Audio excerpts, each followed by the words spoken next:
Voilà, même capable de procédé. faire Bon, là, il y a premier 100 degré. euros, je crois, à gagner pour une personne parmi tous les pigeons qui partageront sa story et qui donc feront sa com Oh là gratuitement, hein, là. concrètement. Ah non, c'est Oh alors, bah celui-là il m'emmerde. Casse les Ta couilles. gueule.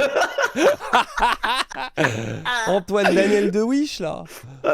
Ferme-la. C'est long, Et même- c'est pas drôle. Oh putain. On va maintenant parler un peu plus Il a du raison que des fils de pute qui le critiquent, qui sont pas drôles et impertinents. fond de la pensée, si je puis dire, qui est véhiculée par Ismail dans 10 000 pas. Et une première chose.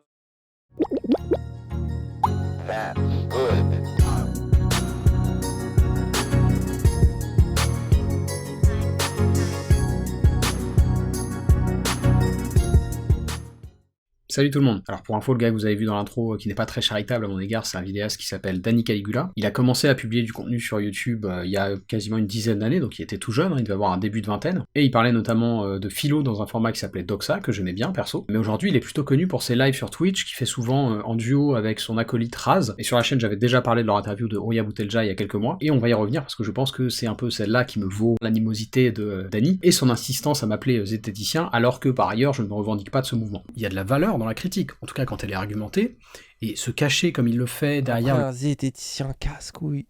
Oh, les zététiciens, quand ils font des punchs, Quelqu'un. c'est quelque chose. Hein. Quoi qu'il en soit, ces extraits que vous voyez là, ils sont tirés d'un live sur la chaîne perso de Danny, live qu'il avait fait en l'occurrence avec un autre streamer qui s'appelle Pazu, en réaction à ma vidéo avec Antoine Goya sur le podcast du Raptor. Et le moins qu'on puisse dire, c'est qu'ils ne se sont pas montrés particulièrement bienveillants à mon égard, alors que les choses soient dites, à mon avis, il n'y a rien de moins intéressant que les petites guéguerres d'ego sur les réseaux sociaux, enfin disons, ça peut l'être, mais pas forcément pour de bonnes raisons, donc je me suis dit qu'une manière pertinente de réagir à ça, c'était d'essayer d'en tirer des choses qui aillent un peu plus loin que ma petite personne ou celle de Danny, d'en tirer des conclusions qui soient plus larges que nos égos respectifs, donc en vérité, je dois vous l'avouer, le titre et la miniature comme souvent d'ailleurs, sont un peu du clickbait, parce que je vais pas tellement répondre aux petites piques de Danny dans sa vidéo, pas parce qu'il y a rien à en dire, mais parce qu'en fait, il y a pas vraiment de moment où il s'en prend à ce que je raconte, en vérité, il s'en prend globalement à ma personne, et c'est pas que ça me fait rien, ça me touche un peu bien sûr, mais quand je me sens vexé, j'essaie toujours de repenser à la sagesse des stoïciens, vous vous souvenez, on en a parlé plusieurs fois sur la chaîne, et quitte à tout de suite agacer Danny en faisant mon prof pédant, je voulais vous relire cet extrait des Pensées de Marc Aurèle où il nous invite à ne pas laisser notre esprit être sali par des insultes, extrait qu'on avait aussi conseillé à Papacito d'ailleurs. Je cite. C'est comme si quelqu'un, passant auprès d'une source claire et douce, l'injuriait. Elle ne cesserait pas de faire jaillir une eau bonne à boire, et si même il y jetait de la boue, du fumier, elle aurait vite fait de les disperser, de les purifier, et n'en resterait aucunement souillée.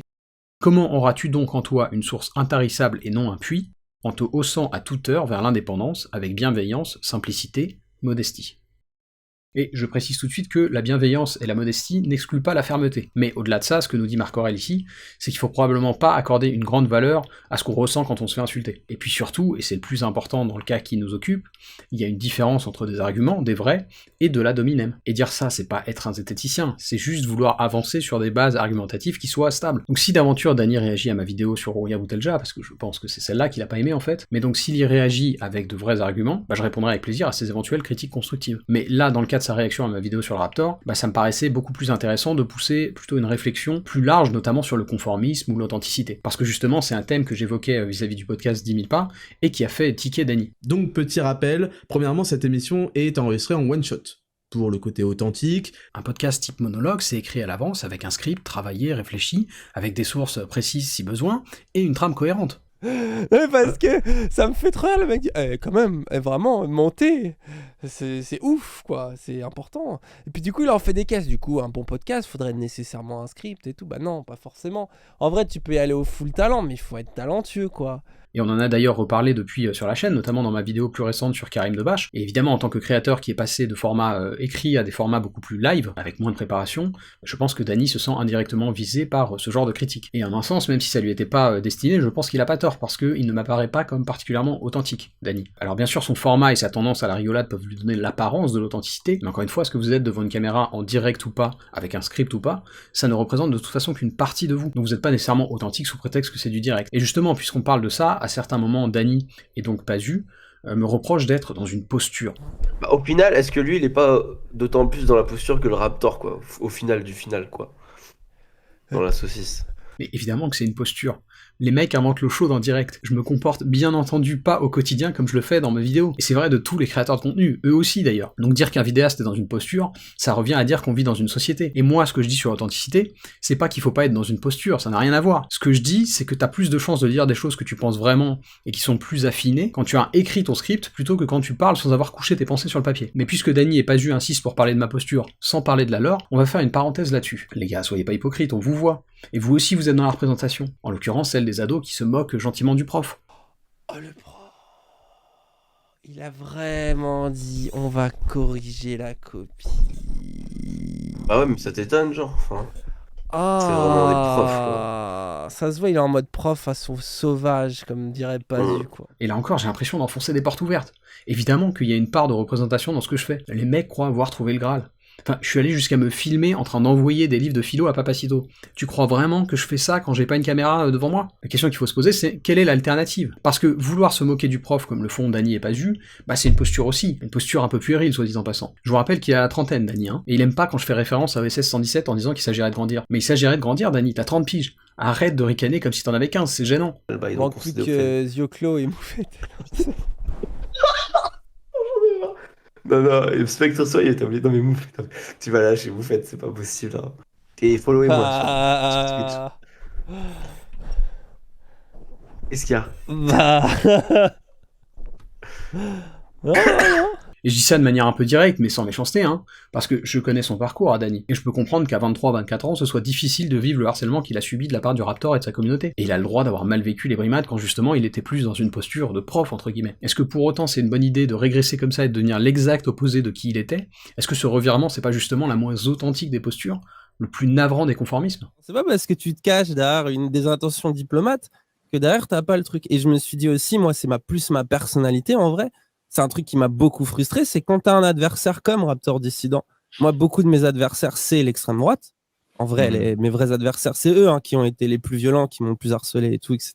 Bah, ces gens-là, en fait, ils t'attaquent par l'humour, par le trolling. Et quand tu réponds avec un argumentaire de 42 minutes où t'essayes d'être sérieux, bah, comment tu gagnes pas? Parce que les rieurs vont aller du côté de celui qui a mieux trollé. Et je pense que tout est dit dans cette séquence chez Victor Ferry. Dany, ce qu'il a mal vécu, c'est que les rieurs se moquent de lui. Il veut être du côté des rieurs. Et c'est son droit, mais moi ça ne m'intéresse pas. Et je pense que ça devrait pas vous intéresser non plus. Je l'ai évoqué à plusieurs reprises sur la chaîne, mais l'ironie, le sarcasme, le ricanement, c'est des choses qui vous condamnent à vous enfermer dans un silo où vous n'allez discuter qu'avec des gens qui sont déjà de votre avis. Alors ça veut pas dire qu'il faut être sérieux tout le temps, c'est très bien de rire. Par contre, si vous ne faites que ça, en particulier sur des sujets politiques, vous êtes, je pense, voué à ne convaincre que des convaincus. Et c'est pour ça que la diplomatie c'est important, contrairement à ce que dit Dany. Parce que c'est comme ça qu'on fait changer quelqu'un d'avis, pas en se foutant de sa gueule ou en l'agressant. Et j'ai une très courte mais très belle citation de Spinoza à ce sujet, c'est tiré de l'appendice de la 4e partie de l'éthique, je cite: « Ce n'est point toutefois la force des armes qui dompte les cœurs, c'est l'amour et la générosité. » Et donc pour terminer, il me semblait important d'élargir sur la question du conformisme, qui est le contraire de l'authenticité. Dany, sa posture actuelle, c'est celle du gars qui reproduit les abus dont il a été victime. Il s'est fait bolosser par le Raptor, ce qu'il a fait passer de formats écrits et réfléchis à des formats live, et comme je le renvoie à ça et que ça le met, je pense, un petit peu mal à l'aise, bah, à mon avis, inconsciemment, il veut me faire subir la même chose. Il y a une part de lui qui aimerait que je rentre dans le rang, comme lui il est rentré dans le rang. C'est du pur conformisme. Le Raptor, autrement dit son bourreau, lui dit de se convertir au ricanement, il le fait. Les tendances lui disent qu'il faut faire du clash, il le fait. Qu'il faut être caustique, il le fait. Et bien sûr, tu peux trouver des simili d'arguments pour justifier ça, hein. Après ce que Dany a vécu, pourquoi est-ce qu'il n'est pas devenu plus bienveillant? Pourquoi est-ce qu'il est encore dans l'attaque et la critique? C'est une critique que tu reçois souvent aussi dans ta communauté, Ouais. ou qu'est-ce que tu dirais là-dessus? Ah ouais, ça fait un moment qu'on me la sort. Les gens ils se disent, bah tiens, c'est marrant, il s'est pris Raptor dans les dents, il s'est fait cyberharceler de nombreuses fois, et pour autant, il a un ton aujourd'hui plus caustique, plus provoque, etc. Pourquoi? C'est genre, ils sont en mode, il devrait plutôt se cacher.